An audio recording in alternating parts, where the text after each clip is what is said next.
What do you think this is all about? You think this is a fucking costume? This is a way of life.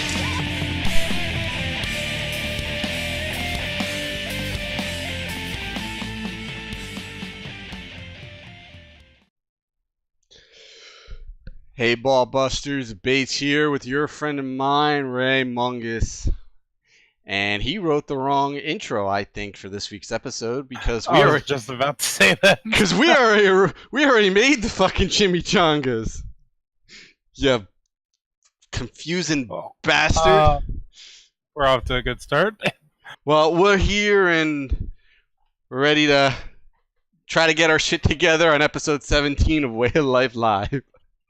You'd think we would have it down by now, 17 weeks in. Hey, at least I know the name of the show. I mean, that's more than Gilbert Gottfried can say. He still doesn't know the name of his own fucking show. So, so we got a few steps ahead of him. Exactly. So how are you doing? What's my gimmick? Do I say I'm awake here or alive? You're alive here. You're awake for MBH. Okay, right. I don't think I'm either tonight, to be honest. What are you in tonight? What are you in, a state of transcendence? What does that even mean? Like I'm in this weird purgatory like position. Alrighty then. Just one of those weeks, man. Yeah, and it's only fucking Wednesday. Ugh, don't even remind me. I just did. Too late. I appreciate it. What about you? How are you? Same as always, I guess. Work, house shit, the norm. How's your house coming along? There's walls up. They finished spackling today. That's a start. So actually, a pretty big start, actually. So hopefully they'll start getting the paint and start painting soon. Right on, and that means we're gonna eventually be having a fun recording studio area. Yes, a real recording studio, not my kitchen. Yeah, the kitchen has its charms, though. Yeah, not really, but you're right. I mean, I was trying to be optimistic. It's nice. It's nice having a refrigerator full of beer. Well, not full of beer, but with beer, right? A few steps away. But as long as everything goes according to plan, I should have a keg with 2 beers on tap a few steps away. That seems like a little bit of a better option, I gotta say. Yeah, I gotta make sure everything goes well. So. Oh, fingers crossed, man. All right. So let's see. What do we got going on here? Well, Friday we did episode 3 of the Dead Entertainment live commentary. That was fun. That was a great time. I had a lot of fun, to be honest.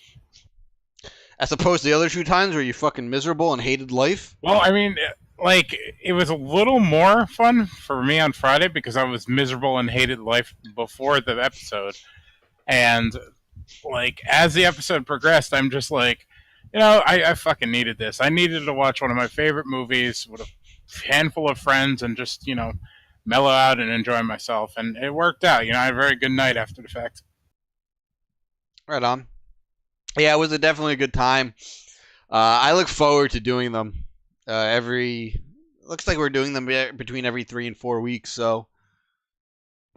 Well, I'm in the process of planning a special one that might happen a little bit sooner. I don't know for sure yet, but I'm trying to work a few things out.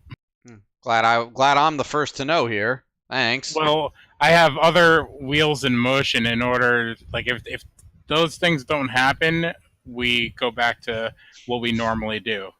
I have a few pawns that I have to set up before I finalize anything. All right, well, you keep me in the loop on that. Of course. You sound so bitter about it. Hiding shit over here, not telling me anything. Just trying to make it work, man. I'm the producer, remember? You just shut up and talk. I was hearing weird fucking noises. I'm like, is that my headphones crackling? And I forgot that I opened the window in a training. Oh, I thought you were gonna say it was me talking. So those can be considered weird noises sometimes. What were you saying before I interrupted you? I don't even remember. Moving along. Right on then.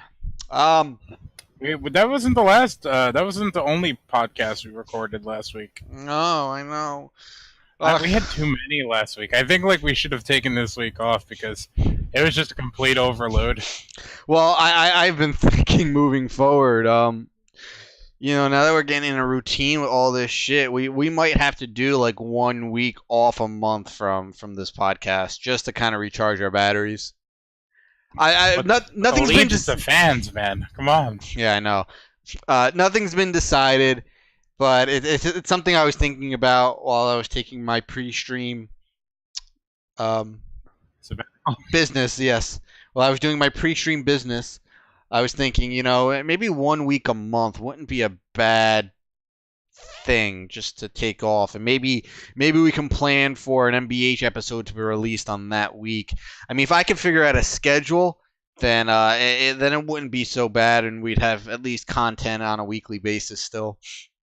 I think the thing is we're still getting our footing, and especially with the other two, we're only 3 episodes into the Dead Entertainment commentary thing, and we're 4 episodes into MBH. You've only heard 1. So it's just one of those situations where like Way of Life Live, we need to find our footing, get into a groove, and then have a decent situation moving forward. I think we could definitely come up with something interesting to change it up a little bit. Yeah, that's kind of the idea. I mean, as you just said, we're still trying to get our footing down and everything, and just trying to get into these routines. But it's been great though. It's progressed in a way that I didn't expect it would. Not only has it progressed quickly, but we've gotten better at it as we've moved along, and as we approach, each new podcast that we do, it seems like we just have a better, a better episode than we previously did. And especially in the MBH world, episode 4. It just seems as wild as that episode is, it just seems like we're finally getting it down. Yeah, so I mean, you guys have only heard 1 episode. Episode 2 is actually all done. It's all edited, all ready to go at the end of the month. All finalized too. It sounds a lot better than the first episode. It's very entertaining, and this is coming from somebody that does not like to listen to his own voice, or I'm a little biased because I'm present within it, but I'm the most critical of myself, so and everybody else. But I've listened to the playback of episode 2, and it's a very fun podcast. I'm sure you're going to enjoy it. Yeah, I managed to get it done way ahead of schedule because I sat at my fucking computer editing all day on Monday because I was off of work. I even got started on episode 3. I'm hoping to have episode 3 done by maybe sometime this weekend, and then I'll start on episode 4. That way, I don't have to worry about anything for the entire month of March. I can worry about Monster Mania and my house. Fucking. Yeah.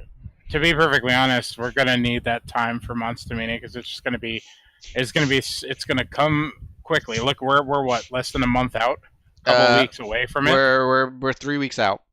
Yeah. So it not only snuck up on us, but once we get into the groove of getting all of our content situated, getting all of our ducks in a row, that weekend is going to pass us by, and we're going to have just a pile of content that we're going to have to try to figure out what to do with. We have basic ideas and everything, but it's going to hit us. It's going to hit us hard, and we're going to need that time, I think. Actually, it's not even 3 weeks. It's 15 days.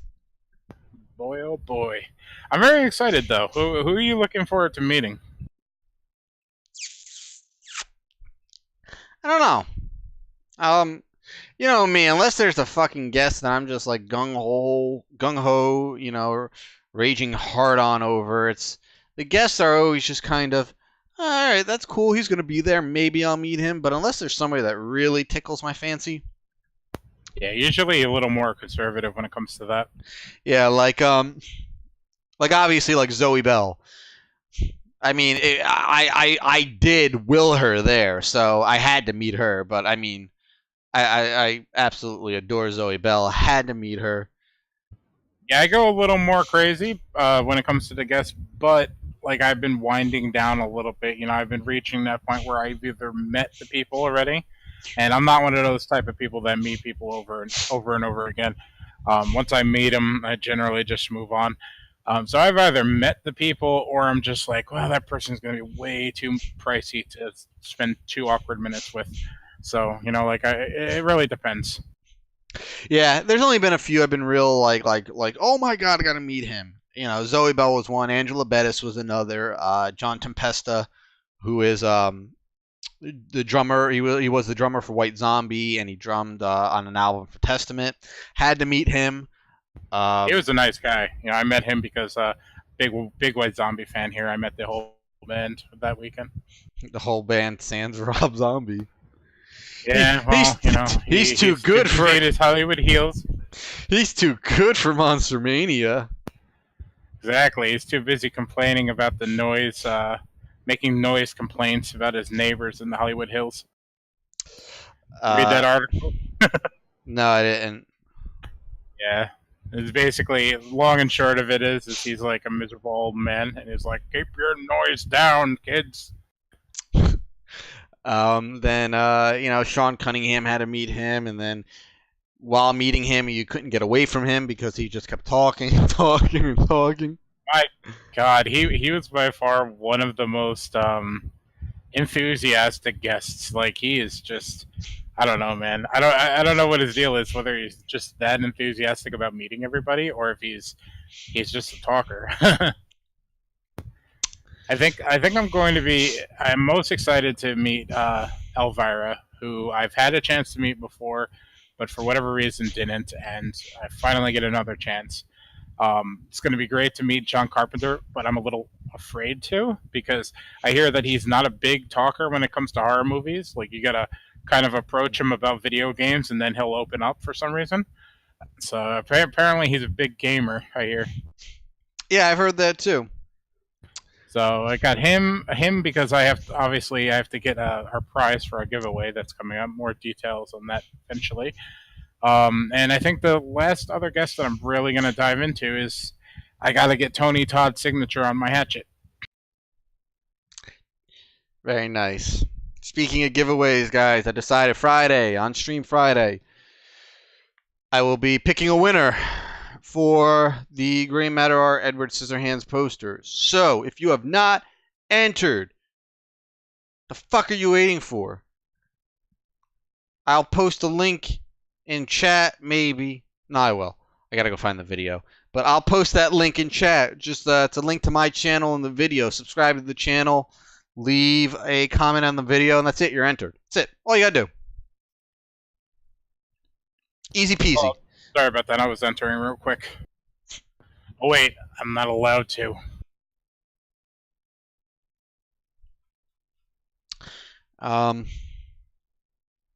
Okay, so Right over there? you're very, like, very tired today, it seems. Well, I went to the house after work, then I came home and I had to cook, and like I got like 45 minutes to sit down and eat, and then boom, right back to it, huh? Yep, back to the grind over here. But I think we're good on the intro and pleasantries. I'd say. All right, so let us get right into it and dive into some horror news.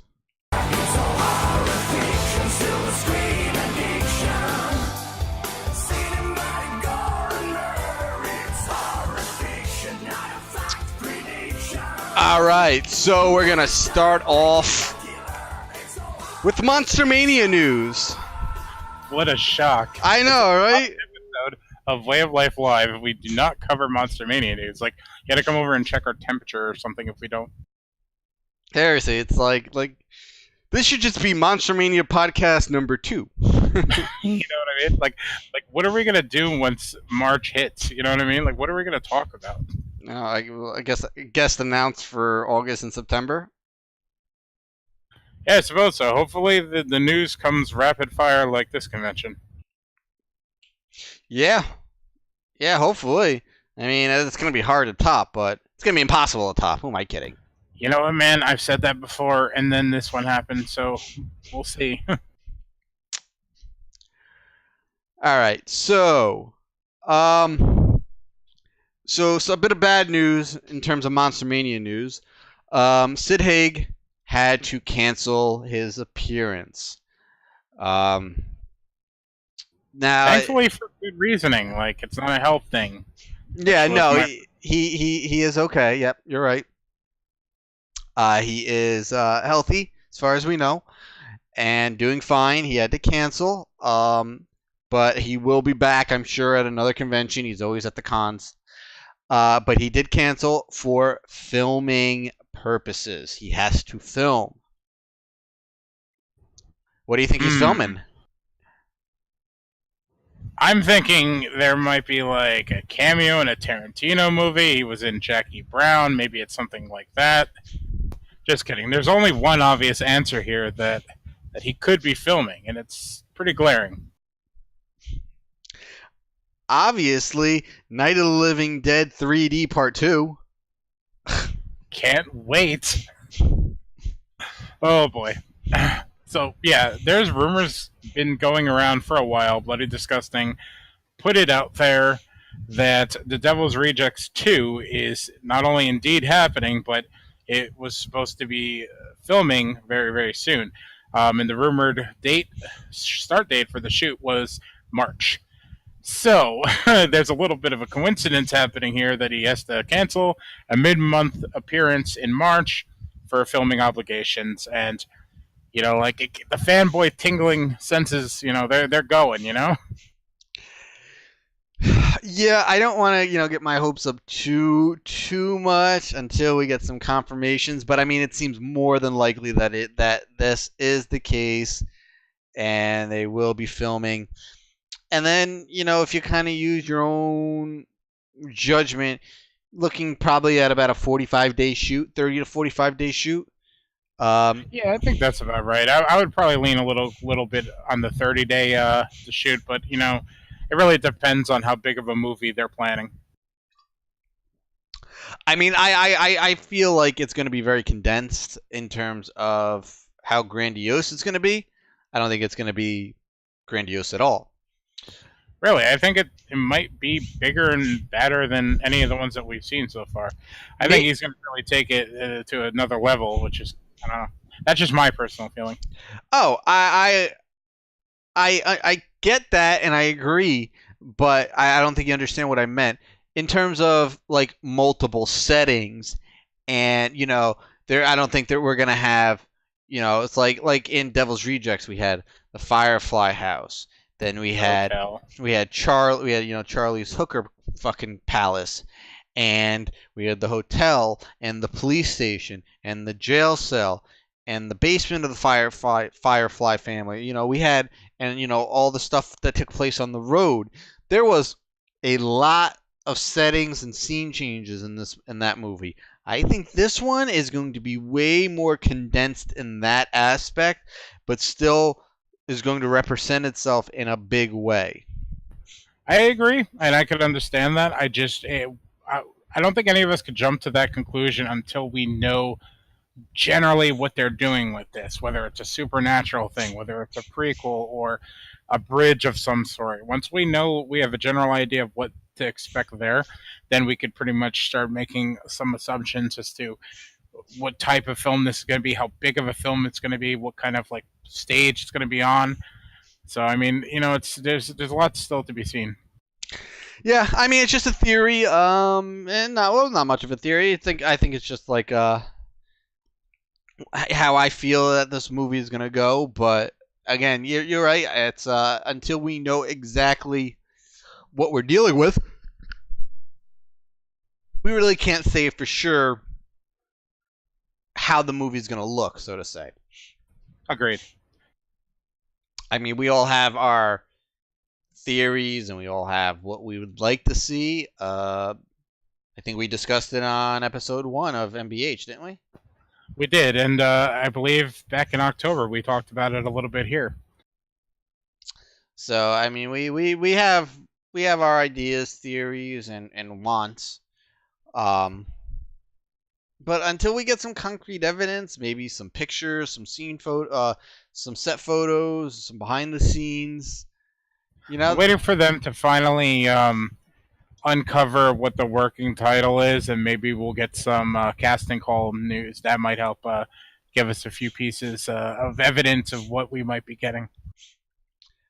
Who put out Devil's Rejects? What filming company? I think it was Lionsgate, Twisted Pictures. I want to say Twisted Pictures, but I know for sure Lionsgate was on it. I'd have to double check the rest of the teams. All right, so that means I guess that they own either all the rights or some of the rights. Does that mean that they funded this movie? I actually have that information somewhere. I'll have to check. Because I haven't heard anything about funding, and I mean, Rob Zombie's last film, 31, if you haven't seen it, consider yourself lucky and don't. He did crowdfunding for that movie. I think this one's going to go the more traditional route, if I remember correctly. I don't have the information here right now, but one of the articles, it said Zombie and another producer were funding it or something like that. Generally, they always have financiers come in, and then Lionsgate and such, they either match the money or they just work on the distribution portion of it. But I remember reading that there was indeed a producer already attached. All right. That's good to know. Not that Rob Zombie ever has any real budget issues with his movies, but I was just kind of curious since, as I said, his last movie was crowdfunded, and I didn't hear anything about funding for this movie, so... I think it's because 31 didn't really have a name or following. This one, they could be like, they could go into a board meeting and something like that and be like, hey, remember those characters that made you a bunch of money? We want to do it again. And it goes from there. Have you seen 31 yet? Not yet, but I'm really tempted to do either a commentary episode or maybe a shortened review episode where I watch it and we just straight up discuss it after the fact. Because I'm curious. I'm really curious to see what exactly this movie is, and I know a lot of people are, they're down the middle on what they like and what they don't when it comes to Rob Zombie's filmmaking. And for example, Lords of Salem. A lot of people, it's a 50-50 split. Me, I personally loved it, and I know people that downright hated the movie. So I mean, I'm curious if I'm going to be on one side of the coin or the other when it comes to 31. There was a good movie there. What happened was Rob Zombie's dialogue. That's the thing that I've always been critical of. I feel like he doesn't have a good knack for it unless he's... I don't know. His dialogue works very well in Devil's Rejects because it just fits that setting. But then, you look at a movie like Halloween Remake, and then you have that white trash kind of dialogue going on within the Myers household. And, I realize it's a remake, and I know they're trying to peel back the curtain a little bit and explain why he went psycho. But it just... I don't know. When the word fuck is uttered pretty much every other word, it starts to turn you off. Yeah, well... If that turned you off in the Halloween remake, then definitely don't watch 31 because fuck and every other curse word under the sun is murmured twice as much, if not more, in 31. I'm not the type of person that dislikes cursing in movies. For example, Goodfellas, Casino. Those movies tend to have a fuck ton of cursing. Pun intended. But It just how it's portrayed. It has to come off organic. Yeah, it has to come off conversational, and when it doesn't, it comes off bizarre. It comes out very out of place. It doesn't fit in well. All right, so some of the things that they say and how they talk fit in 31, but I mean they just don't stop. It just keeps going and going and going and going. It's just like, who the fuck wrote this? It sounds like a 12-year-old who said fuck for the first time and thought he was cool and decided to write a movie, and just the entire movie is just fuck fuck fuck fuck fuck.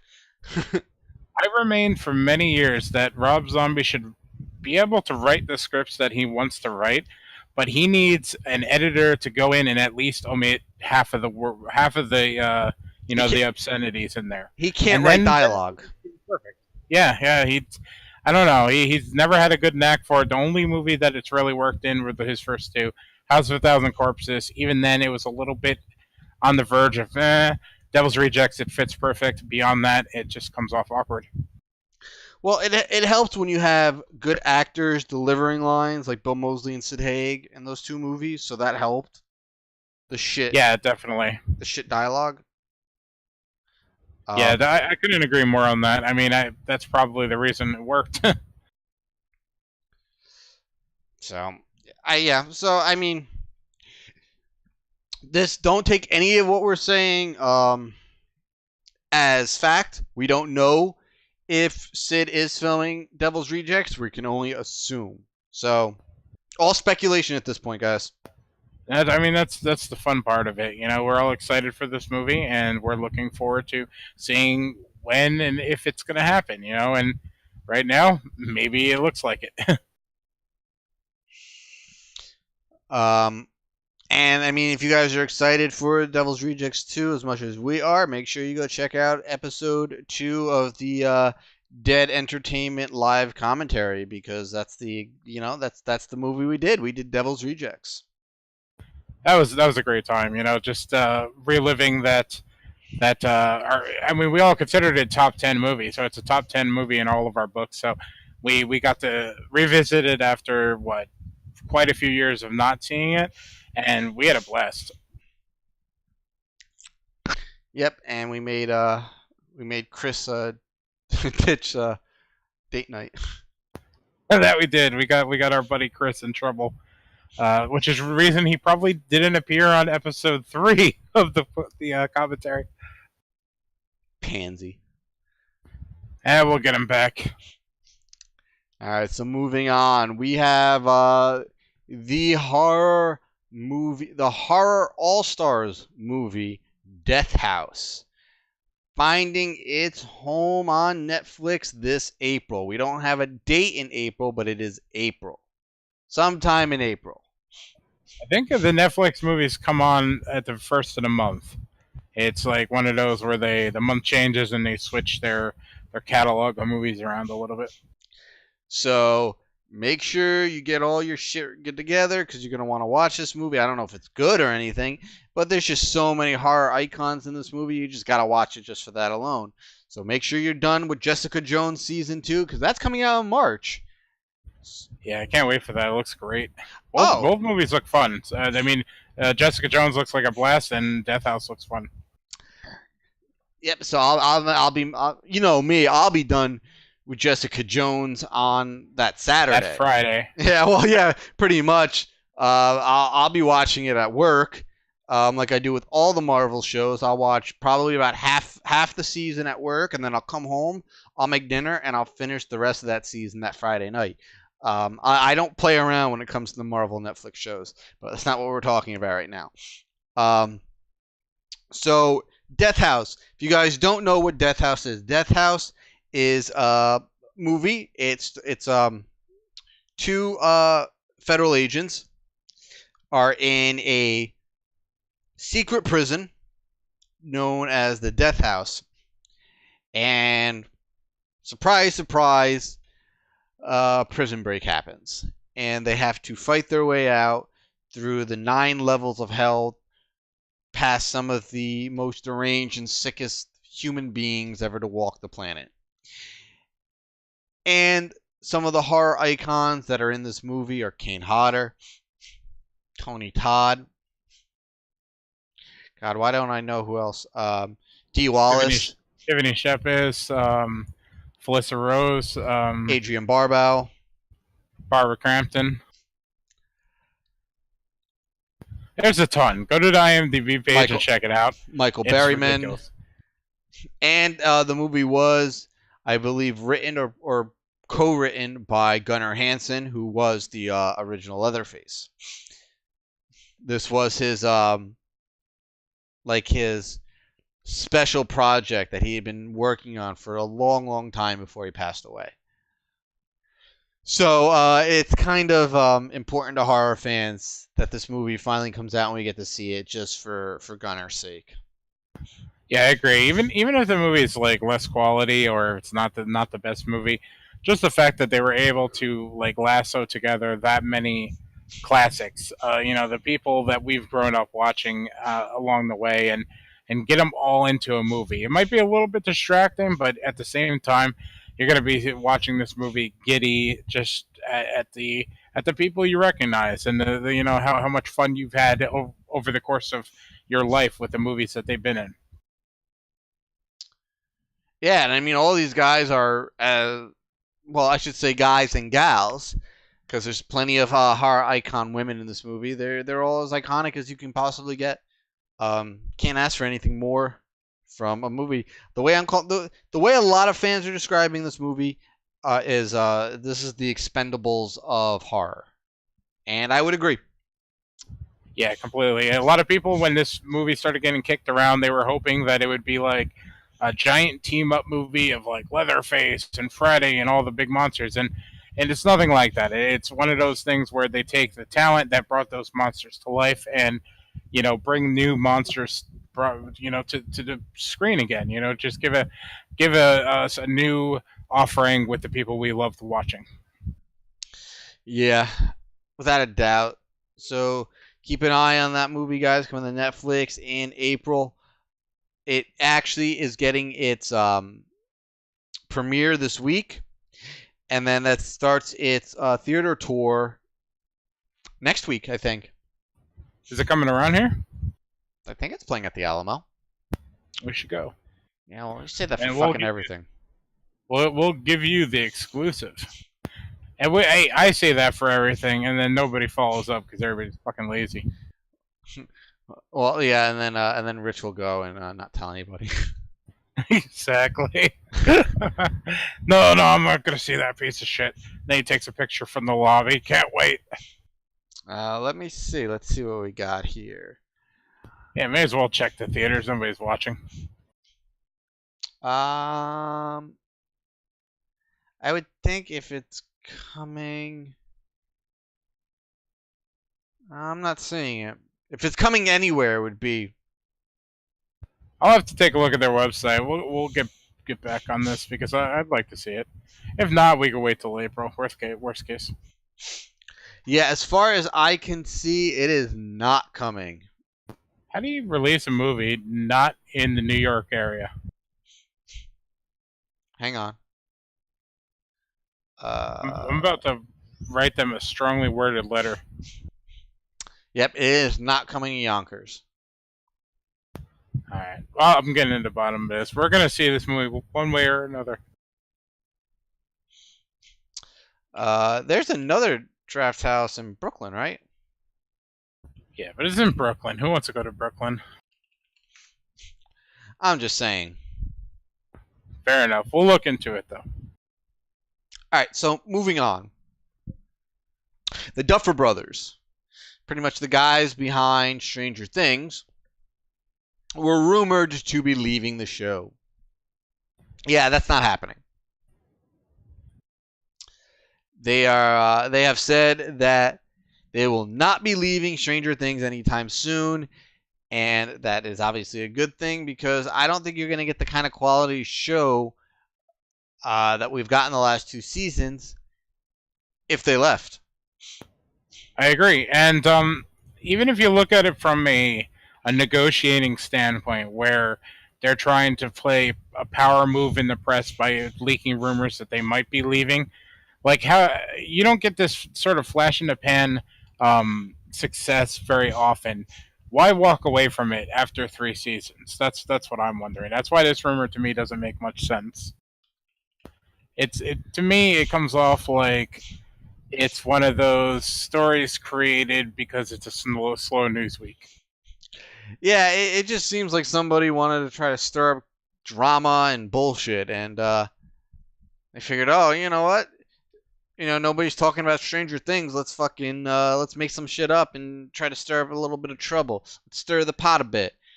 And I don't think most fans bought it. I didn't buy it. When I heard it, I was like, that's not happening. Yeah, exactly. And hell, actually, I heard this news once Netflix denied it. Like, I didn't even hear the rumors prior to that, and I'm just like, really? That was a thing? Like, we have to respond to that, or they have to respond to that because, like, why exactly? Like, it doesn't make sense for them to walk from it. It doesn't make sense at this point in the game. Just the story has been great. They're going to be doing another season, and this is their baby. This is the one that launched them into stardom, and is going to be the thing that they're always going to be remembered for, at least for now, until they start their bigger career. And I don't think you're going to get bigger right this second with Netflix being like the top dog in the yard. Yeah, I mean, I could understand maybe the rumor being possibly true if season 2 wasn't very good, or if they were on like season 5 and they were thinking like, all right, I think it's time for us to leave. At least if the show goes downhill from here, we won't have anything to do with it. That's not the case at all. We're only coming up to season 3, and season 1 was amazing. Season 2 was not as good, but still very, very good. A very high quality still. There's a lot left in this tank, so the driving force behind it, they're not leaving. It's just not happening. Yeah, without a doubt. I mean, and the only thing that I could say about this show, as far as quality going down, it might lose a little bit of its spark once these kids get a little bit older, and they didn't make any sort of serum to slow down the aging process. So the only thing that bothers me slightly is Netflix really needs to get on the ball and start filming at least back-to-back seasons so that they could keep that essence before it escapes. Yeah, it's. I still think that they have 2 good, solid seasons left in this show, and then I think around season 5, it's going to start declining more rapidly. But I believe we still got 2 strong seasons left. Yeah, we got to wait and see. That's all. The good thing is the show creators are on board to make sure the ship is being steered in the right direction. Definitely. So, Duffer Brothers not leaving Stranger Things. So yeah, just bullshit. Yeah, turn off the panic alarms. We're all good. All right, moving on. George Romero was writing a novel. It was unfinished. I'm not sure exactly how far he got into it. Name of the novel was The Living Dead, but it is now being completed and released. We could expect a release for this novel sometime in the fall of 2019. So it is not close, but it's definitely worth having on your radar. As far as the length of the novel, he was quite a ways into it. He had most of everything mapped out in a manuscript, but and from what I read, the story itself is very huge, very scaled. It's a type of thing that he couldn't get away with doing in a movie because of money. But when it comes to a written story, the sky's the limit. But from what I've read, as far as the state of it, most of it is extremely publish ready. Basically, in a state where you could pretty much pick it up and read. And some of the ending stuff was clearly needed to be like fleshed out a little bit. So, it's definitely going to have George's voice on it. Yeah, it's definitely going to be a very fun read. George Romero always had a very passionate and descriptive way especially when it came to his movies. But he was always kind of restricted by budgetary constraints and sometimes the MPAA. But in the written word, there's no walls anymore, and he was able to give us everything he wanted to give us. So, you can expect that. You can expect a no-holds-barred novel. I think that's where his strengths were. When he didn't have people shackling him down to certain ideas or restraining him because of this or that, he was able to really flesh out whatever he was working on. If you read the unfinished script for Day of the Dead or the original script for Day of the Dead, which some of it went eventually to Land of the Dead, you could see how imaginative the man was, and I can only imagine that a novel written by him regarding the whole world of the dead that he created is going to be probably the ultimate in anything related to that series. So it's going to be something special once it's released, in my opinion. And if I'm reading this correctly, it looks like it's going to be a bit of an anthology novel. It looks like there's going to be 3 separate stories taking place at different time periods, and I mean, just by how each little excerpt sounds, it's very possible that each of these 3 scenarios are going to be taking place during the first 3 films in that time period. Yeah, that would make sense. I always love when they take movies and basically tell us what's happening in another part during this whole giant event. Like running parallel with stories that we're very familiar with. But only in a different setting or a different location or different set of people. I find those always interesting. Yeah, so I mean, this is really cool news, really great news for horror fans, but it's not something that that's right around the corner. We have a year and a half to wait before we get anything on this novel. But still nice. I'm looking forward to it. Yeah, it's still cool to know that we have something new from George Romero coming from beyond the grave, exactly how he would want it. Very fitting, in my opinion. All right. So, moving on to this week's Pressure Rising segment. It sickens me to watch you. All I ever do is cry and do my best to kill you because all of you must die. And although I created you, I have always hated you. Fuck this place. Nothing more fitting than Gwar to fucking get your blood boiling, right? I love it. This is the first time I'm hearing the little bumper you made, and I appreciate both of them so far. All right. So yesterday, the people who run the Crystal Lake tours over in Blairstown, New Jersey, who do Friday the 13th tours at the original campsite in Blairstown, Camp Nobi Bosco. They usually do 1 a year, sometimes 2 a year. They do these tours. Announced another tour, but a special tour. And for the last 2 tours, I tried getting tickets because I'm only about an hour and 15, hour and a half, not even, outside of Blairstown, New Jersey. And I've been wanting to go for quite some time. So for the last 2 tours, I tried getting tickets, and it's impossible. It's like trying to get a fucking Mondo poster. It just... You need to sacrifice a goat and fucking complete the ritual to even have a chance at getting one of these tour tickets. Well, you did all that, so why didn't you get them? I sacrificed the wrong goat. Well, try your neighbor up the street, the block away. You might be able to pass him off for a goat. Yeah, no, that would probably anger the gods. That's true. You think they want to deal with him in the afterlife? They're happy he's down here right now. He's probably reincarnated. He's like, we can't deal with him anymore.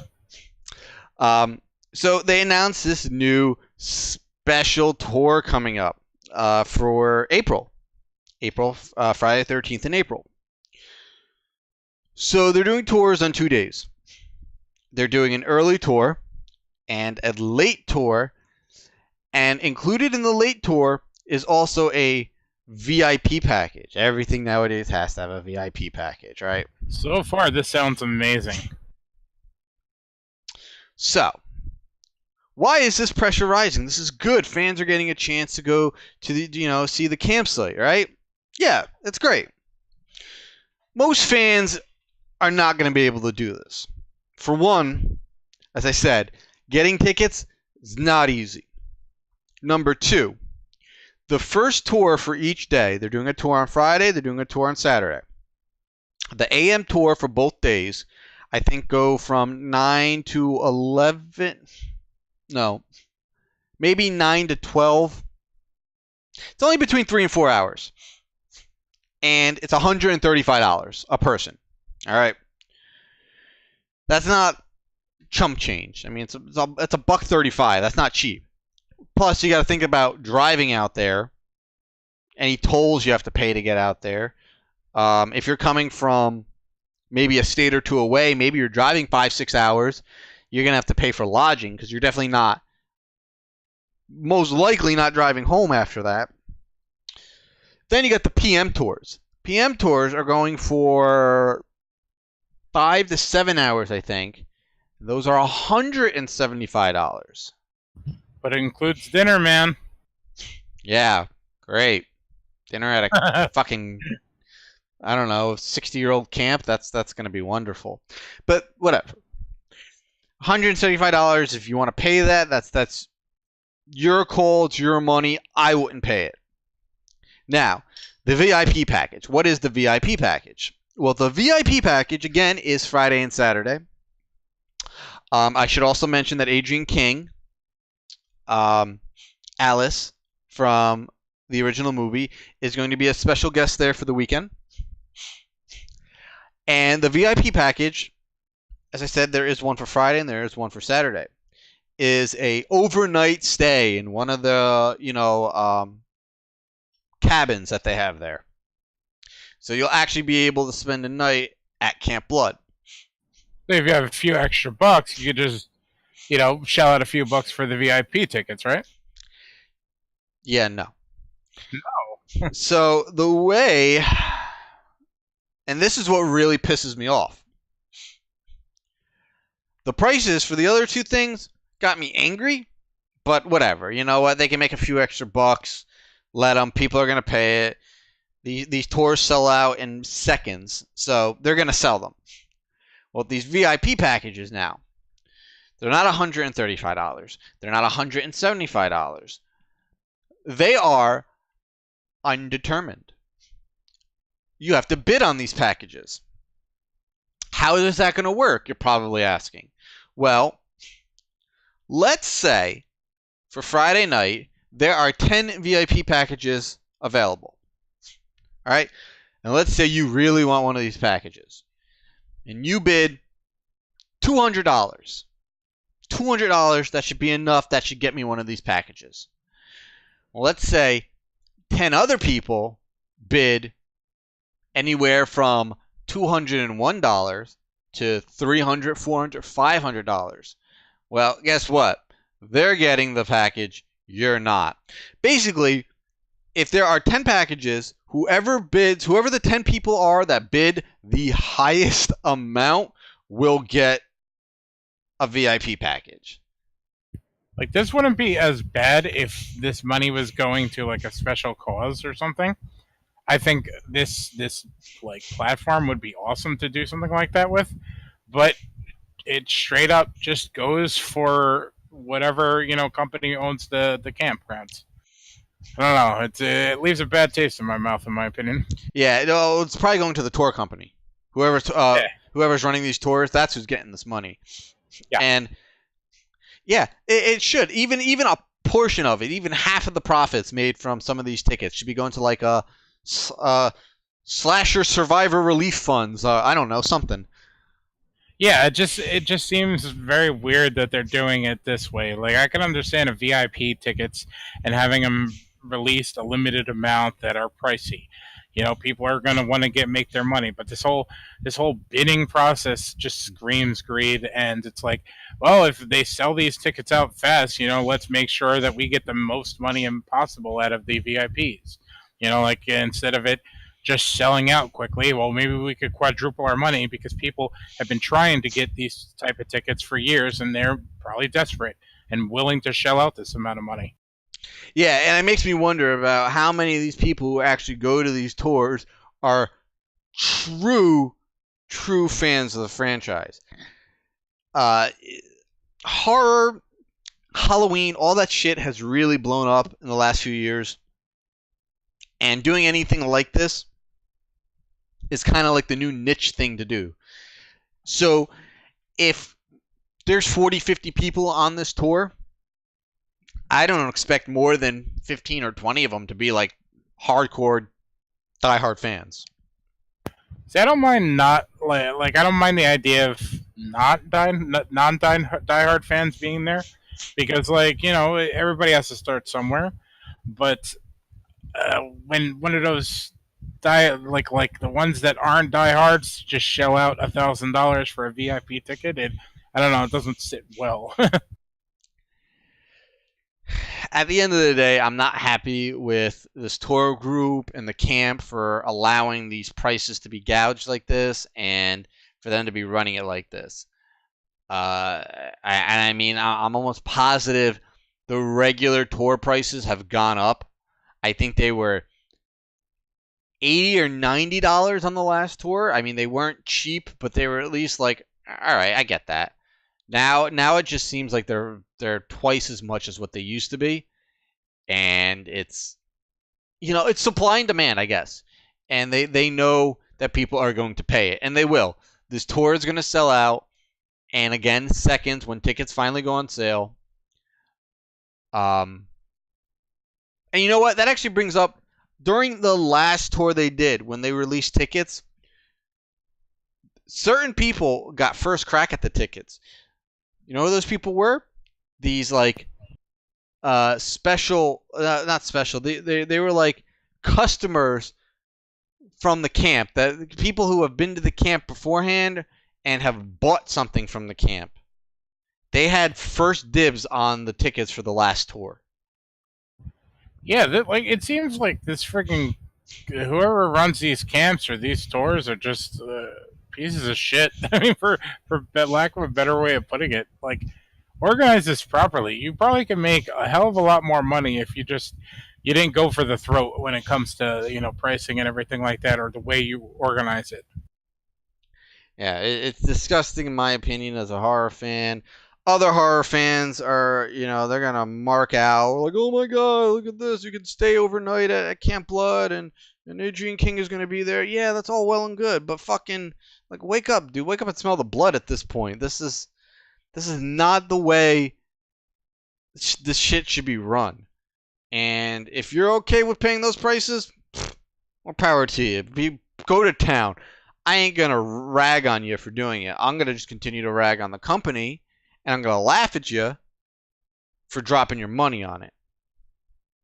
Like, if they offered a little more, like I said, if there was some sort of charity aspect to it, then I could totally see this, and I would probably even consider it myself. But, just looking at the information here, Adrian King just being there doesn't do it for me. Like, is there an autograph session? Is there a Q&A type of thing? Or is she just going to be like the... like a decorative item on the set of, on the set of a Friday the 13th movie that has been, what are we at, 30 plus years now? Almost 40. Yeah, almost 40. So none of this stuff looks probably anywhere close to how it did back then. You're just there where it happens. That's all there is to it, and you're paying $135 just to be there, $175, and you get a dinner. You don't get much else. And they're promoting that Adrian King is going to have some special morning event the one day. I think Saturday, maybe both days.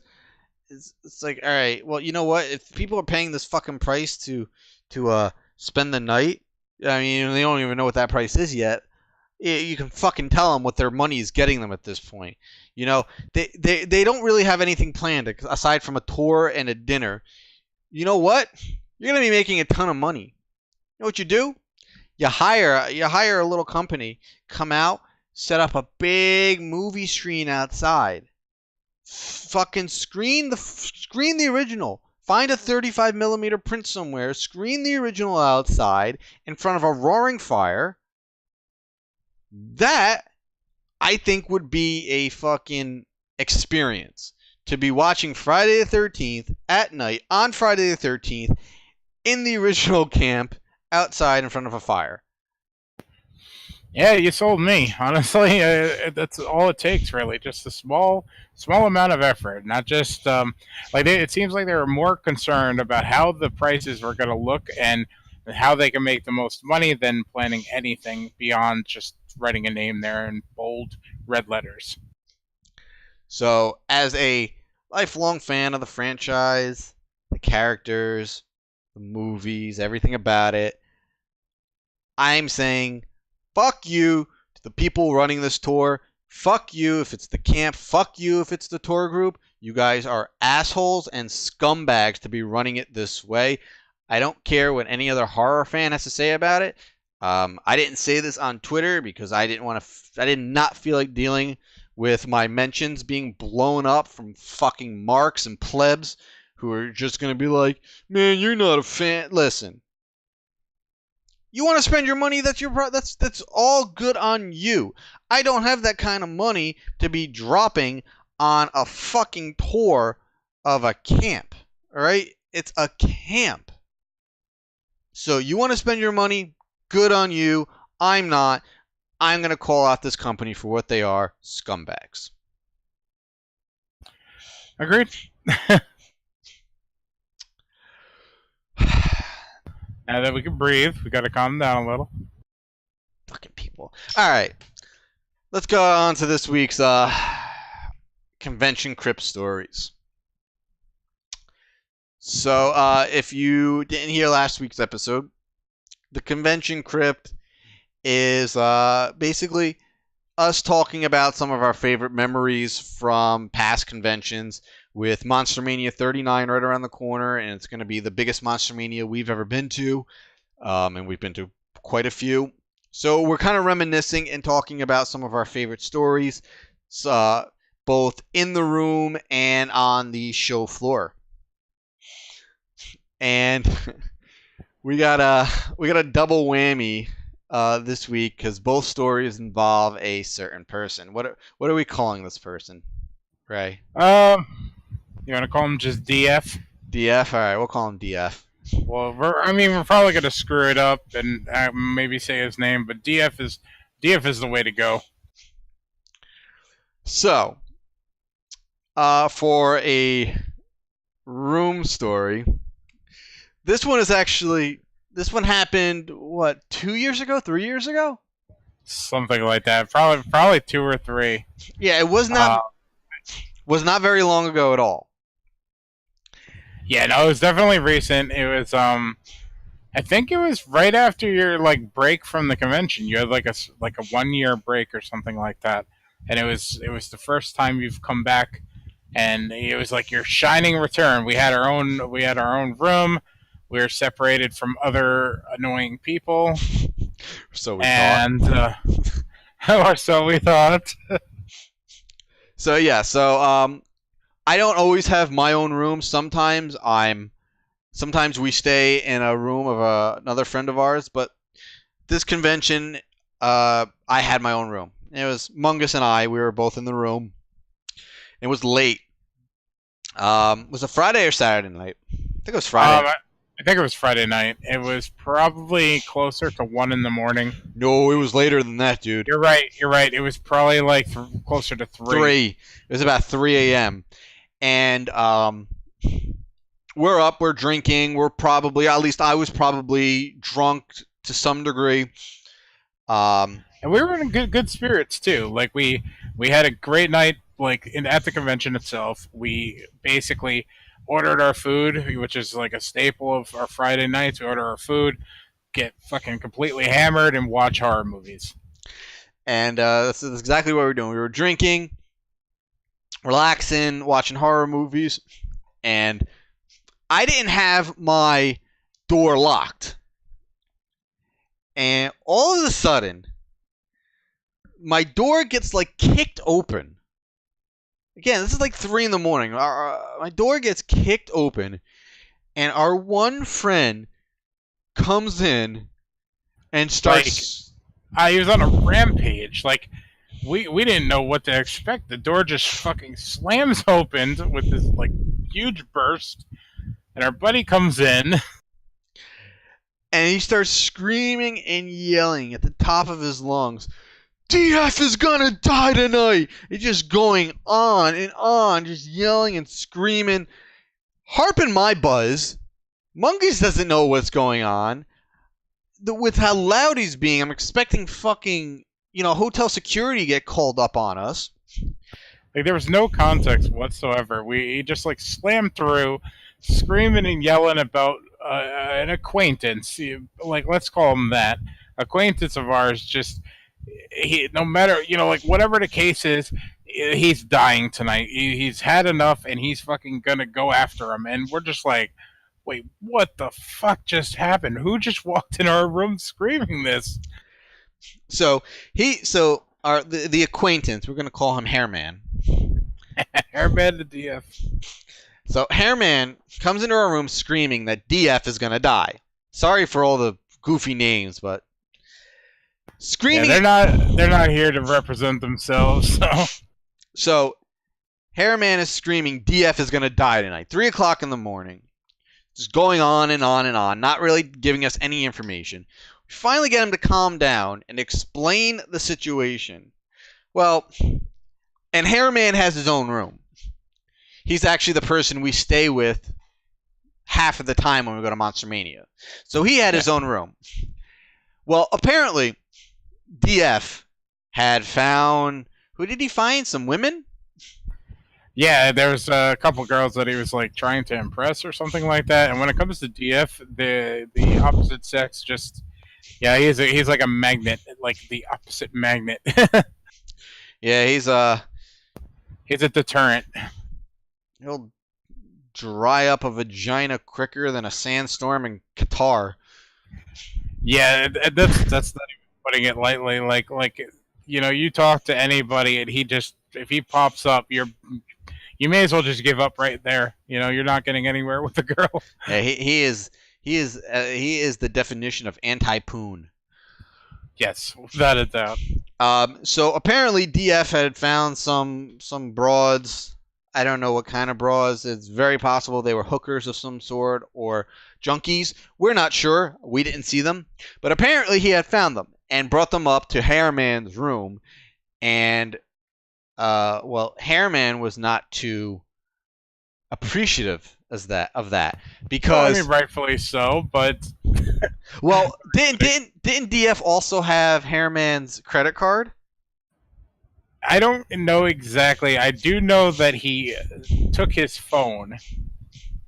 That's what he had. Oh, he had his phone. Okay. It was his phone, and he immediately blamed the women that he brought into the room. And I don't know why DF even brought them there. Like, what was he trying to do exactly? Or, like, put it into perspective. Say he's trying to get somewhere with one of these women. What are you gonna do with bringing him to Hairman's room? Like honestly, like what was he hoping to achieve there? Like for them to leave and go away? He's repellent enough. Did Hairman get locked out of the room too by any chance? I don't remember. I don't think so. I think it was just a phone issue, and being that it was a smartphone, and at the time Hairman, that was his lifeline, Yes. When the minute that thing went missing, he went on a fucking ballistic rampage at 3 a.m. Yeah, I mean, I've never seen him like that. I've known the guy for many, many years now. Mungus has known him longer. I've never seen him like that, especially at 3 o'clock in the morning. So we were very shocked, but also fucking angry. And I know we were ready to throw him out the goddamn window. Pretty much. And I've seen him like that once before, and it's the time that he attacked me, and I ended up putting him through a painting. Um, no lie, that actually happened. Yeah, it did. So that was the last time he really spoke up and out of line to me. But don't get me wrong, he's a great dude, and he just has his moments when it comes to things like that, and Well, Lord no, knows that was one of them. that's not entirely true. He did get a little snippy in Maryland. Well, yeah, I also had to put him in his place there too. Well, we all did. That's true. he got a bit of a gangbang in that night. Oh, that's horrible. Last week we were talking about Naked, the guy that I almost said his name, and this week we're talking about gangbanging. Great. So, moving on to the show floor memory, it also happens to involve DF. Shocking. You can take this one because I've only heard the story. I was not at the show when this happened. I wish I was, but I wasn't. Yeah, this I don't remember too much about it. This one happened a long time ago. This is probably right after the release of Freddy vs. Jason, and probably a couple years after. And it was I don't remember if it was a Monster Mania. Actually, I think it was. It was one of the earliest Monster Manias we've ever been to. And the minute our gang got our room down there and we were all going to go, DF catches wind. And DF is the type of person, he's not really inner circle. He was kind of like a friend of a friend that was brought into the group but was kind of rejected. And he has his moments too, but he's not tight with any of us. But the minute he heard that we were all going down to Monster Mania, he booked his own room, and he wanted to experience the weekend. So, fast forward to the weekend, and he is acting like his typical DF self, where he just goes around and annoys people, and is way too hyper for his own good, and films people without their knowledge, not in the creepy way. Sometimes in the creepy way, I don't know. But in any case, he's going around the convention, filming people, annoying the piss out of people, and just driving everybody up a wall. So what ends up happening is we all go into this convention panel where they're holding a Friday the 13th panel. They're talking about, memories from the previous Friday the 13th movies. It's a lot of people are asking questions. Everybody seems to be having a great time. And I believe Kane Hodder was on this panel. I believe C.J. Graham was on this panel. A lot of the staples in the Friday the 13th community. So in DF's particular situation, he basically decided to be that guy. And if you know one thing about a convention, and you step up to the microphone to go ask a question, you never be that guy. And lo and behold, DF immediately decided he was going to be, and he asks Kane Hodder the inevitable question about Freddy vs. Jason. Fresh with his wounds opened after not being cast in Freddy vs. Jason, and then having to be dealt with it over and over. Well, needless to say, Kane gets pissed, immediately pissed, and he tries to answer it I want to say he tries to be diplomatic about it, but you could tell in his voice, it's like, this motherfucker is opening his mouth about the thing I don't want anybody to open their mouth about. The wounds are fresh. He didn't want anything to do with it. And you could tell, at that time, I think Dave was the one moderating the panel, and you could tell that Dave picked up on Kane's uneasiness, and the fans were basically like, how dare you even ask that? What the fuck is wrong with you? So Dave basically takes the reins from Kane, and it's just like, we're not... Dave basically shuts DF down, and it's like, we're not talking about that. We're not asking that. Dave didn't realize or didn't know if DF was just busting Kane's balls or if he legitimately wanted the question. But needless to say, the room turned from a very positive and happy, upbeat conversation to Kane just being like, look at this motherfucker right here. So Dave shuts him down, and at that point, the entire room starts booing our acquaintance DF, who basically has to make the walk of shame back to his seat, and he starts heading back to his seat, and he basically was just booed right out of the room. Like they didn't want the crowd didn't want him sitting back down. You could tell Kane didn't want him sitting back down, but he was basically kicked out of the panel for asking this question to Kane, and it was hysterical because like we'd all bust this guy's balls just because he was a little bit quirky, a little bit frantic and things like that. But to see him just completely embarrassed, thinking he had the best question to ask Kane, it was, I don't know. To me, it was pretty funny. Maybe I'm a heartless prick, but it was a blast. Yeah, it's and you don't come across that very often at conventions. It's one of those like unwritten rules. Like you don't touch on sore subjects. You don't do it at Q&A panels. Yeah, especially Q&A panels. If like you want to try to like level with the actor or something like that on a more sour note, for whatever reason, I don't even know why you would want to, but if you did, maybe like speaking to him, as you're buying his autograph or something, his or her autograph, I think that would work best, because it's like, hey, I'm supporting you, but I'm legitimately curious about this situation, so tell me about it. But don't do it in front of this big room looking for a reaction or thinking you're too cool for school or you're the first person that ever asked that question. It's I don't know, it's not right in my opinion. Yeah, it's like when the person at the last Q&A asked Steve Dash about Warrington Gillette. Yeah, exactly. You just don't do that. Oh, that guy got an earful. Let's just say that much. Oh yeah, and Steve Dash is from Jersey, so no, he's from the Bronx, New York, right? Bronx. So he's from the tri-state area. So you don't mess with people around this area. That's for sure. Yeah, especially you don't mess with a guy who played a fucking serial killer.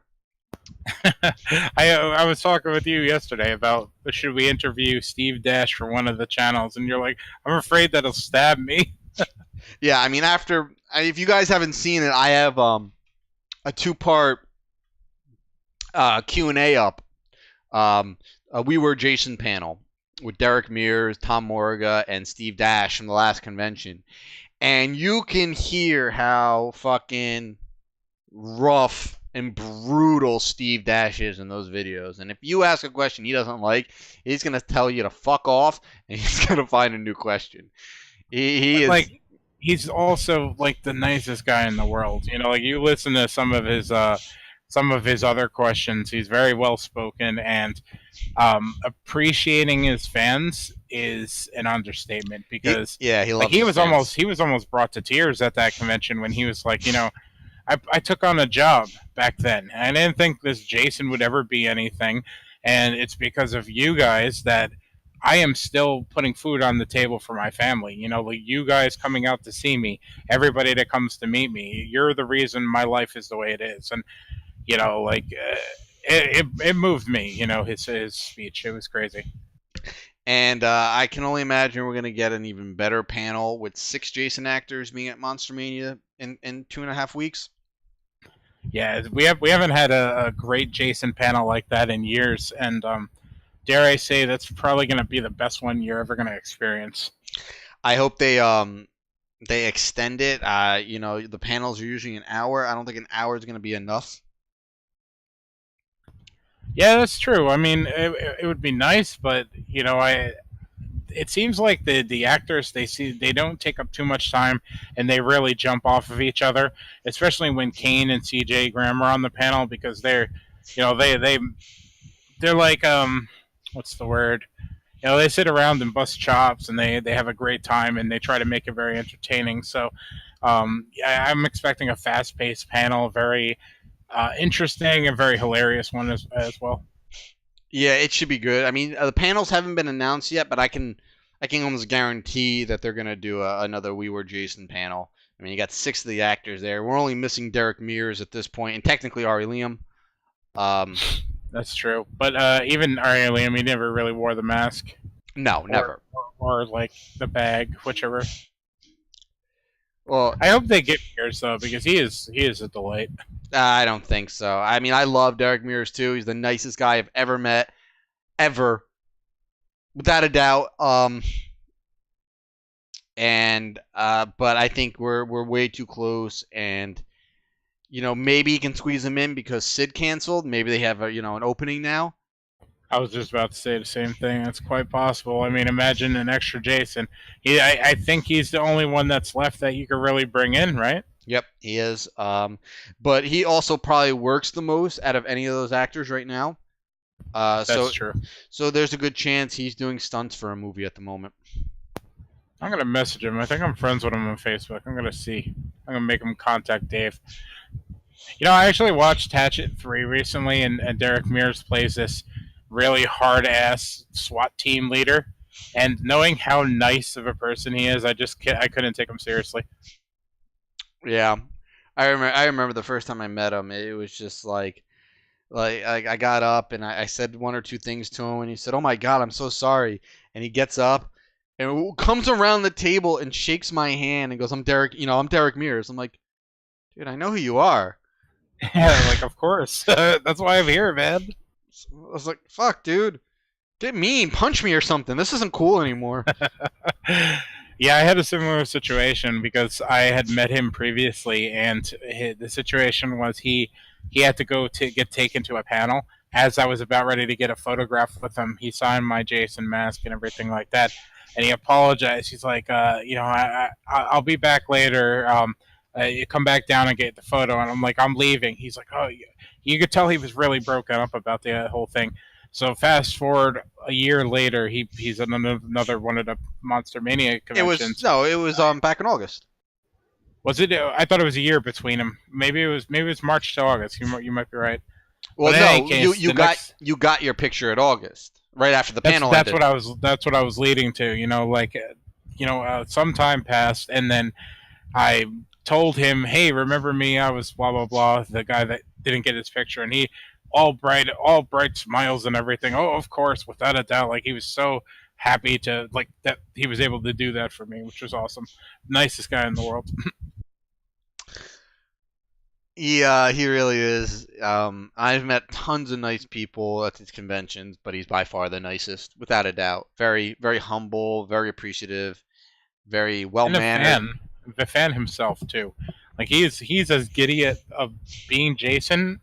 He's as giddy at being Jason as he is another Jason movie's out. You know what I mean? Like, he's excited that, like, even though it's him playing the character, he's excited as a fan that there's more Jason movies. It's pretty great. Without a doubt. All right.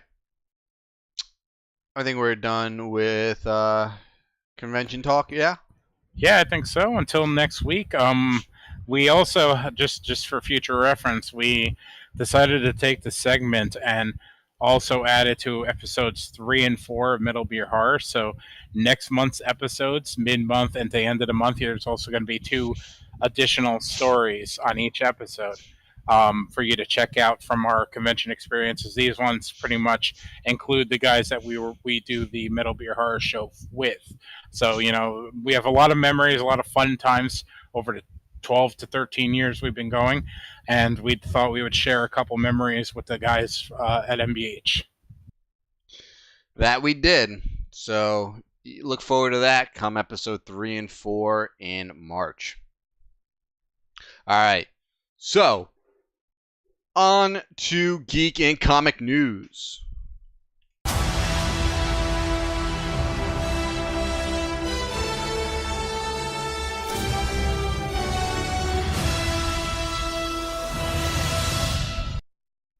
Still get goosebumps.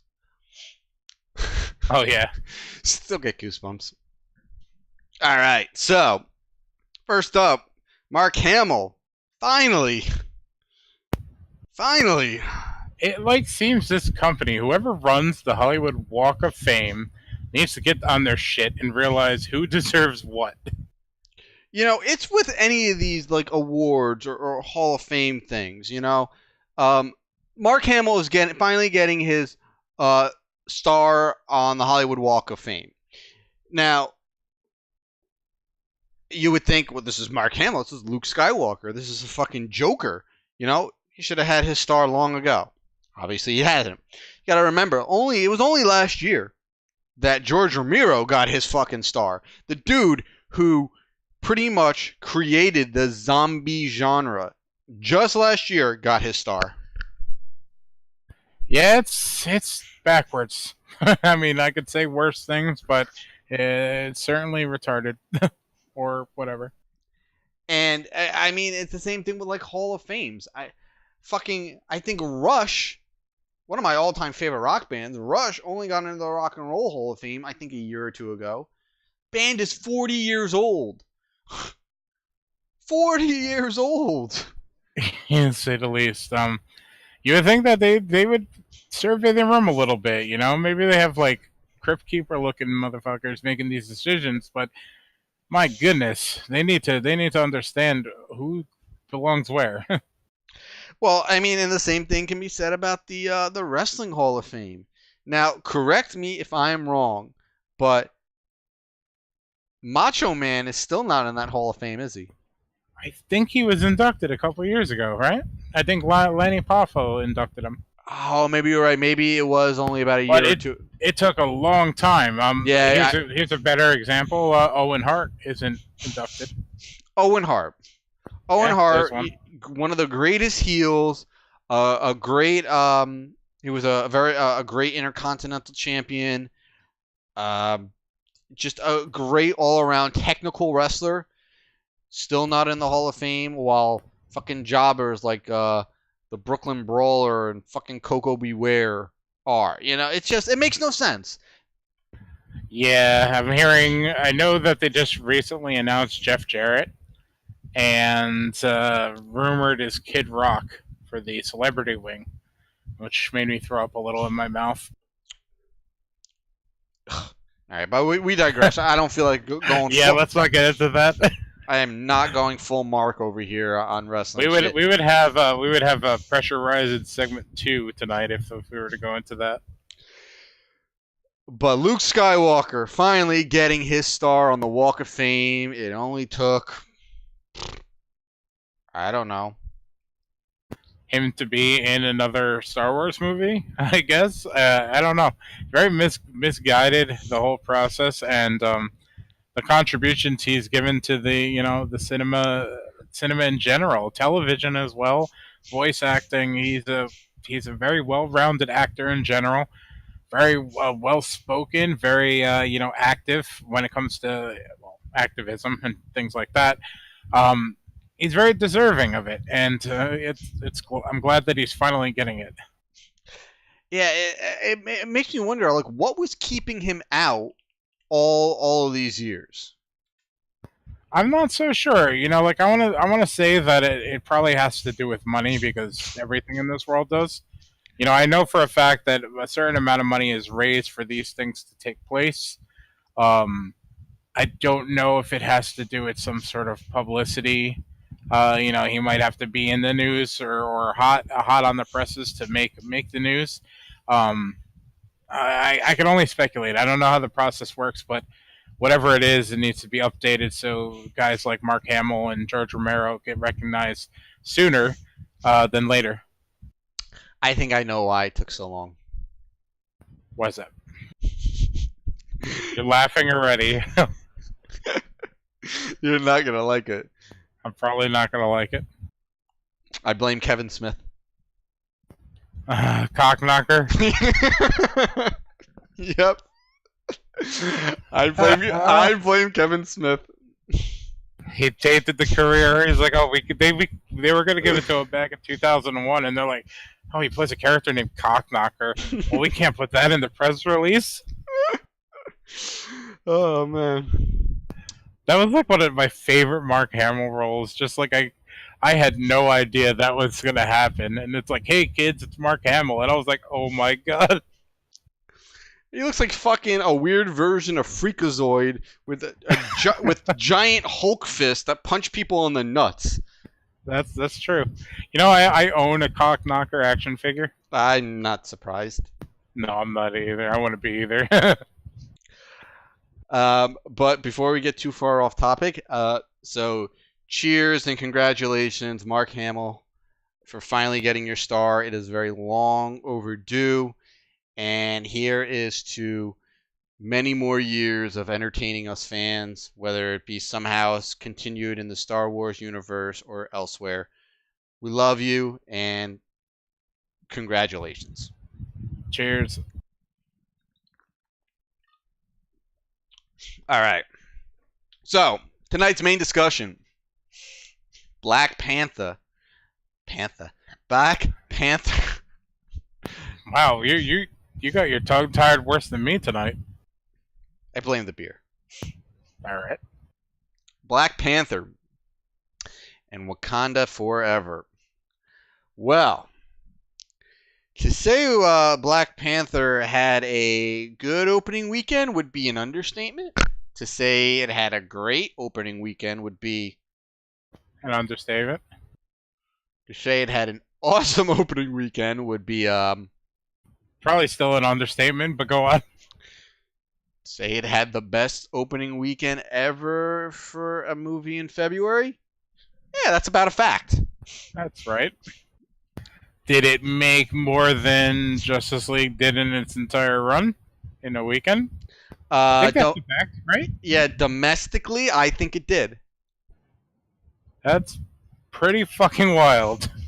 So we're looking at an extended weekend numbers because of President's Day, and we're looking at a 4-day gross of around 235 million That blew my mind for a hero that in February. In February, yeah, like the last hero to do something like that was Deadpool, and the pieces just went into place for that movie. But for Black Panther, it had pretty much everything going against it because it wasn't a well-recognized movie. He'd only previously been in one other Marvel movie, right? I think just Civil War, correct? Yep. So he's only been on the screen one time. There's no major cartoon characters. You know, maybe he made appearance here and there. There's no specials for him, and they just got the comic. Very similar in the way that Guardians of the Galaxy came out and kind of kicked in the door. Black Panther not only kicked in the door, but he obliterated. There's no more door. There's no more door frame. There's no more wall. It's now open space. Yeah, and again, this is for a February movie, and movies in you release a movie in February when you know it's just a shit movie and like you don't care.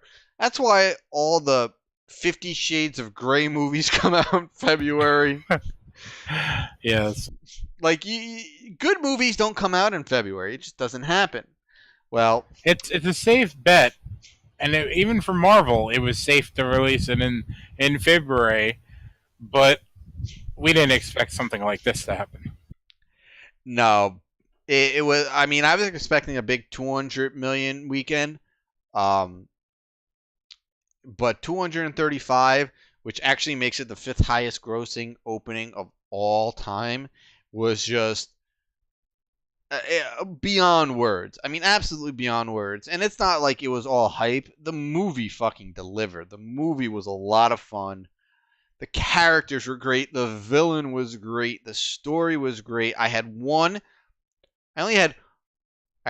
2 tiny gripes with the movie. And when I say tiny, I mean very, very tiny.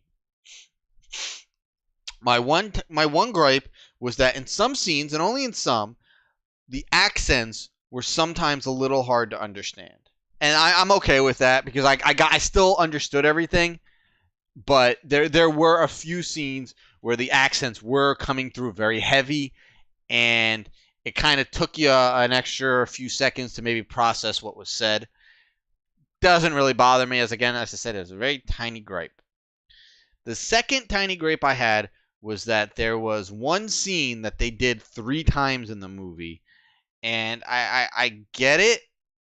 Each time was significant in a different way. But it was still the same scene 3 times.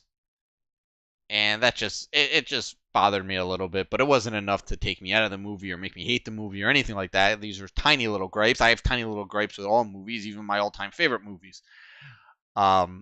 doesn't take away from the fact that this movie, from start to finish, is awesome.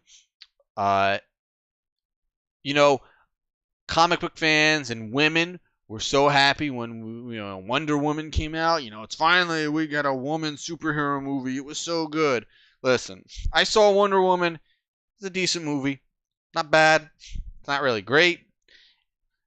And I get where women are coming from with that movie, and that's awesome. I thought that was amazing as well.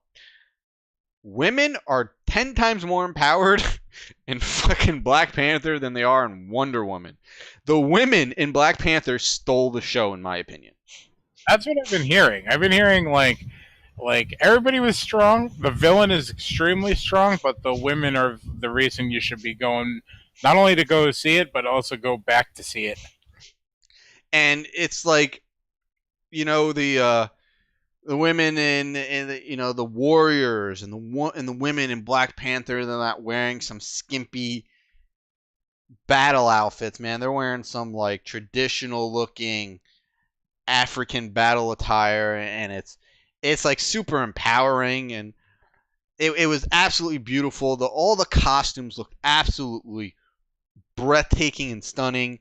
The scenes and the setting are just magical. Everything about it, the fight scenes were great. Not the best in a Marvel movie, but they were great. The set pieces were very good. The story was awesome. There wasn't anything bad about the movie. In the characters, there are so many great characters in this movie. I love how they didn't even really foreshadow another villain for I guess a potential sequel. Sequel's gonna happen, but they did introduce who would technically be a future villain, and his character in this movie was amazing. Like I'm so happy that they introduced him. I didn't think we were really gonna get much of him, but then when I saw, when I saw some of the scenes that he was in, and how he just stole the scenes, I was blown away. Because he's a pretty unique villain. He's kind of goofy, but fun at the same time. And I love what they did with his character in this movie, and I'm really looking forward to eventually seeing him become his villainous counterpart. But again, it's just the entire movie. You're watching the women, and just like there are times you forget like it's a Black Panther movie. It sounds impressive. I mean, it's kind of interesting that they would decided to go that route. But I think it's better that they represented all aspects of Wakanda. I think if you're going to dive into this new giant civilization and you make it believable, I think everybody has to be represented in a certain light, and it helps make a non-existent place become a reality. Well, if there's one thing that this movie did, it really showed what kind of idiots are out there. Are you talking about that letter that you've seen that's going around? What letter? About people writing in about Wakanda not being a real place. Okay, all right. Yeah, that's exactly where I was going. So, for anybody who doesn't know, there's been a lot of Twitter chatter and idiots going around Twitter talking about Wakanda because they actually believe Wakanda is a real nation somewhere, I believe, next to Uganda in Africa. Wakanda doesn't exist, all right? It's fake. It's a fictional place created by Marvel Comics. I don't know exactly which writer created Wakanda, but it's not real. It does not exist. It exists within a real area of Africa, but it's not real. It's like Metropolis in Gotham. Those places exist within real areas of America, but they're not real. They don't exist. Wakanda does not exist, people. Get over it. I know you want it to exist. Yes, we all want vibranium. But it's not going to happen. Adamantium, actually. I think vibranium is more useful. I don't want claws. I want vibranium claws. Okay, then go to fucking Alkali Lake. What can I tell you? I'm on it, man. I'm trying to find the letter because it was hysterical. There was some sort of backlash going on against the theater about the movie not being historically accurate because Wakanda doesn't exist, and the theater or whatever wrote a letter to the people that have been writing in saying, we apologize for being insensitive and making it seem like Wakanda existed, but we figured it wouldn't be a problem in a movie that has flying cars and this and that. And you just gotta read it. It's a pisser. So for anybody listening to this podcast who thought or still thinks Wakanda is real, you can simply, please, just stop listening right now. Click the unsubscribe button if you are subscribed, and don't ever tweet me. Don't do it. Just pretend you never heard of us and never listened to any of these podcasts, and all will be good. And you can. I've got a better idea. But there's a link in our bio that says Streamlabs or something. Donate some money to us, and we'll get to the bottom of this Wakanda thing and make sure that it's a real place. We're gonna get to the bottom of it. We'll fly out there and do a set report for you guys. Just make sure to send enough money for 2 plane tickets. Yeah, well, he can take that money. I don't want your money. I don't want dumb money. I do. I want plenty of it. So whatever you got, send it my way. But the movie, back to the movie, it was a fantastic movie. It deserves all the praise it's getting right now. Last I checked, it was sitting at about a 97% on Rotten Tomatoes. I think I saw nine bad reviews and 295 good. All right, so it's still sitting at 97. Let's just check it out. 11 rotten, 312 fresh. So I mean, it's one of the highest rated movies of all time at this point. You can't ask this movie to do anything more. And it's making $1 or $2, after, not including today, after the weekend and this week, it's up to $462 million worldwide. So it's nice chunk of change. Yeah, it's absolutely just blowing everything away. Yeah, I'm looking forward to seeing it. I don't want to say that I'm going to go see it this weekend because what ends up happening is I say that and then I don't go to see it. But I really want to see it. Yeah, it's and it's got a great cast too. I mean, obviously Chadwick Boseman as T'Challa. Lupita. Michael B. Jordan getting another chance in a Marvel movie. Yes. Yeah. Much better one at that. Yes, sir.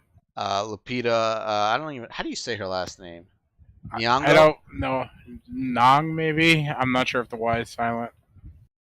I haven't heard the name said out loud, to be honest. Martin Freeman, one of my favorite actors, Forrest Whitaker. Love Forrest Whitaker. Love everything that guy does. And obviously Andy Serkis. You got a strong cast. Angela Bassett. Just is Donald Glover in it? I don't know. I heard something that he may have had some involvement. I don't remember seeing him. Maybe it was like on the, on the back end or something like that. Maybe a soundtrack or something. Yeah, no, I don't remember seeing him. Well, at least I get to see him as Lando in a couple months. Yeah, that's gonna be interesting, but we'll talk about that on another episode. I'm not switching topics. I like Donald Glover. I'm just saying. Well, as far as my overall score for this movie, I loved it. It was a great movie. It's definitely not my favorite Marvel movie, just because I'm not as invested in the Black Panther character as I am for other characters.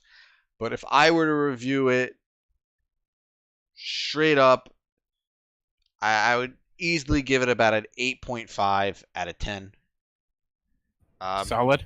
Yeah, I mean it didn't do anything wrong. It's just, especially for me going into Marvel movies, if I'm going into a movie where I'm gonna see a character that I'm invested in, that I grew up reading or watching or just love, like Ant-Man, like the Guardians of the Galaxy. I've been a big fan of those comics for a long time. Um, Almost anything cosmic related is automatically got me. But if it's a character that I love, then as long as the movie is good, it's going to get an extremely high score for me. This one is not a character I'm overly familiar with. I do know some Black Panther lore, and I do like the character, but not like I like other characters. But the movie is easily a 8.5 for me. As soon as I see it, I'll have a number. All right, so we will get Mungus's review for it in like June. I mean, that's being generous. Give me a couple more months. Watch, Yeah. I'm gonna go see it this weekend now. I'm gonna have money too. No, you're not. You're right. No, you're not. Don't even. No, I really want to though. I know you do. Thing is, I got a theater like right down the road from me, but Black Panther I don't want to see on a shit screen. I want to see it on IMAX. All right, so yeah, so at this point he's never gonna see it. Fuck you, man. All right, guys. That is going to do it for us this week.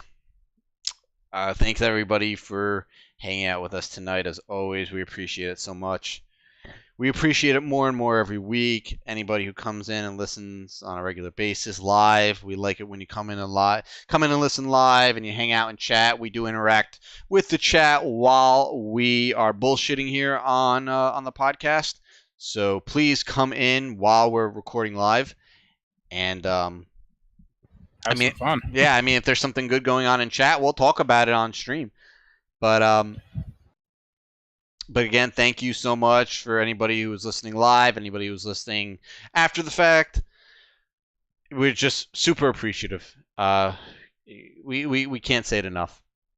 We love you guys, and we're gonna keep doing this for as long as we don't get bored of it, I guess. Yeah, like I mean, I'm having fun with it so far. It's been fun, so I really don't think an end is in sight.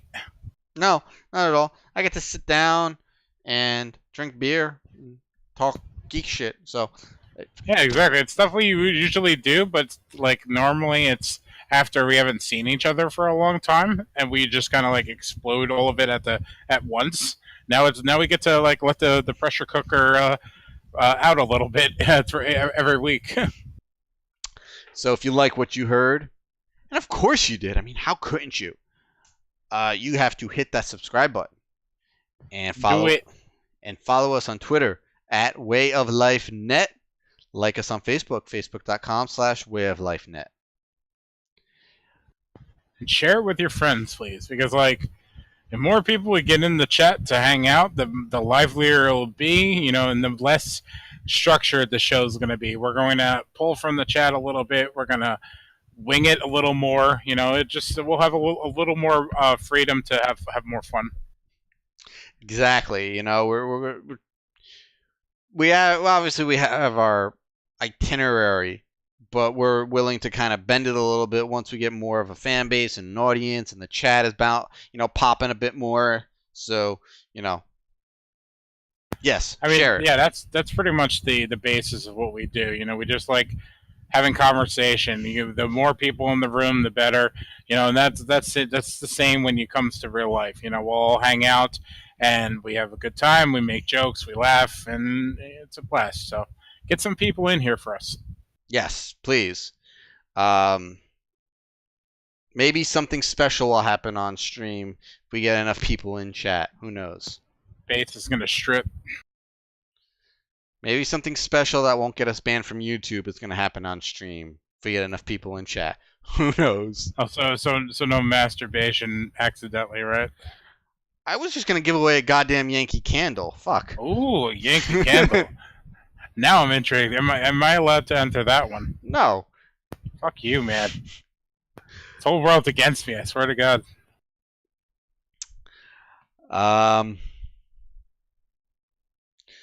So, guys, as usual, you can follow me over on Twitter at Bates_MotelMT. You can also find my YouTube channel, Live Deliciously in Game. Right now, I've been going back to stream Friday the 13th. I just started streaming the definitive edition of Age of Empires that got released yesterday. Not a horror game, but it is a very special game to me. It was one of my first PC games back in like the late 90s that I played constantly. So streaming that online right now, I'm having so much fun with it. It's bringing back a lot of great memories. So you can keep an eye out for that. And again, the giveaway on my channel. Winner will be pulled on Friday on stream. This is for a 36 by 24 gray matter art Edward Scissorhands print by Chris Skinner. Limited edition of 200 prints. If you guys haven't entered the giveaway yet, make sure you do it.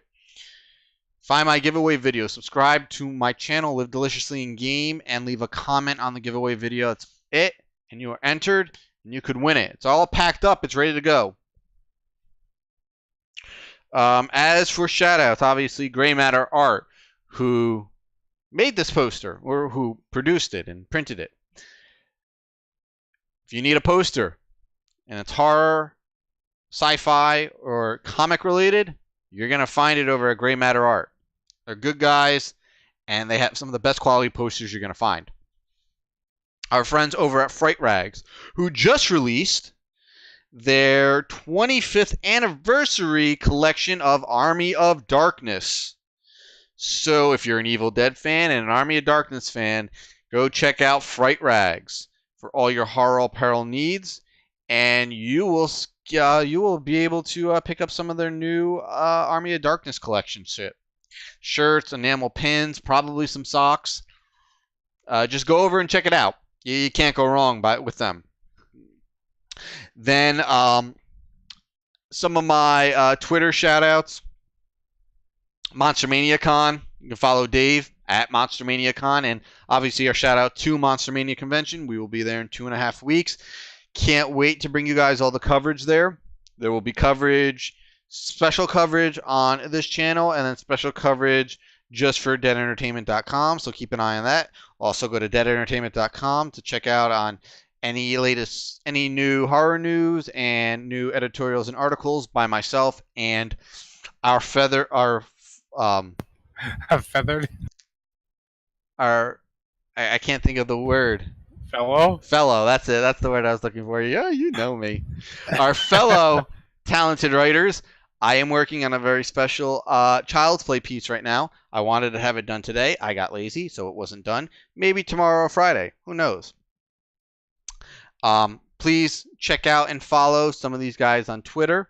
Our friend Mad Eye Yokai, who has said he will be joining us on an episode of Way of Life Live coming up in the future. Probably in another 2 or 3 weeks. We're just trying to lock down a date, so you can look forward to that. He's going to join us for an episode. Mad Eye Yokai. Some of our favorite horror writers. John Squires, that's at Freddy in Space. At Jonathan Barkin, my buddy Barkin. Horror Movie BBQ and Dinosaur Dracula. That's they tweet out a lot of good stuff. Max Fishers and Kim Fall, some great female horror opinions and writers in there as well.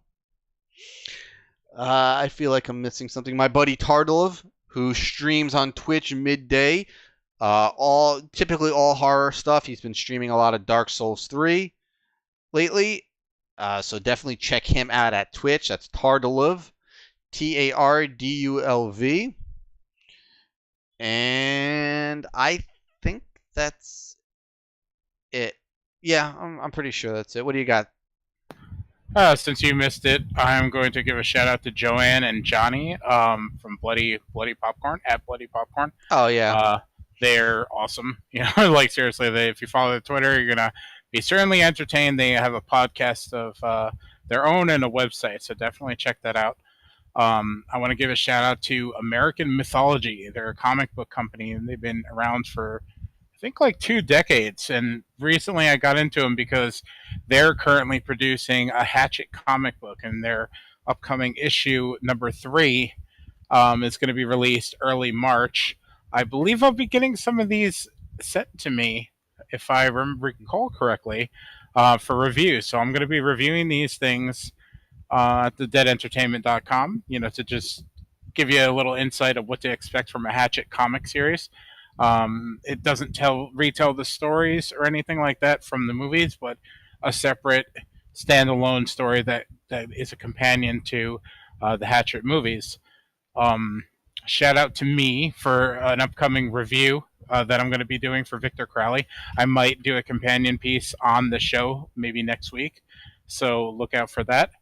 And there's a chance I might be doing another small podcast this Sunday with the return of The Walking Dead. A friend of mine is a big Walking Dead fan, and I'm still along for the ride. So we might be doing a small little podcast to companion the show right after the episode airs. You got The Talking Dead right afterwards with Chris Hardwick, but come listen to me because, that might be fun.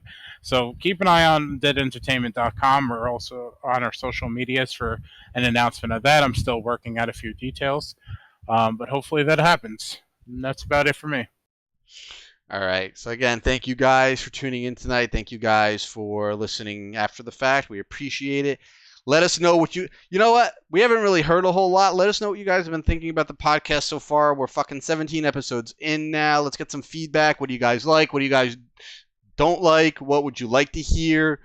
If you have any ideas for segments, feedback. Good, bad, I don't give a fuck. I got thick skin. I can take it. Yeah, I'm interested too because I love the idea of coming up with new segments. I'm trying to inject a few more things into it, and Bates is adding some sounds to the show now, which is an exciting new step. Production, woo! Yeah, exactly. It only took us 17 episodes, but we're there, man. I'm getting more comfortable with doing sound and audio stuff, and I don't know. I like pressing buttons. It makes me feel like a fucking like a radio fucking host or something. I don't know. It's a step in the right direction. I feel like I got a real soundboard in front of me, like a morning shock jock or something. Well, you do have a real soundboard downstairs. I mean, yeah, it's something like that. MBH is it's professional as fuck. It's funny. The quality from episode 1 to 2 is very, very different, considering that we recorded both within an hour of each other. Yeah, that was bizarre. I don't know what I did for episode 2, but it sounds a lot better. Yeah, definitely go back right now. Actually, right after we get off the air, click our Way of Life network and go listen to Metal Beer Horror, first episode. Pardon the sound. But I think if you enjoy any of those things, metal, beer, horror, people bitching about stuff, people loving things, you'll enjoy that episode. If you do, look for episode 2 coming next week, maybe? Yeah, next Friday. The end of the month. You'll hear an instant difference in sound quality, a much better one. And then episode 3, it gets even better because we record episode 3 and 4 on some new, better equipment. So I've already upgraded our equipment after 2 episodes. Yeah, so we're making progress over here. So bear with us, enjoy the stuff that we're sending out there, and look for new stuff that's on the horizon. If you have anything to suggest, or you want to hear something differently, or if you want another podcast type of thing, or whatever. Just put it in the comments and let us know. So with that, guys, thank you again one more time. Appreciate it so much. Let us know what you've been thinking so far of Way of Life Live. Drop it in the comments for the video. Hit us up on Twitter. Whatever. Hit us. We can handle it. If we don't like it, we block you. I mean, no, I'm kidding. But we're not those kind of people. We can take the criticism. Just fucking... Just let us know. We'll appreciate that. Anyway, guys, thank you so much. We will see you next week. Thank you for tuning in. And remember... What do you think this is all about? What do you think this is all about? You think this is a fucking costume? This is a way of life. This is a way of life.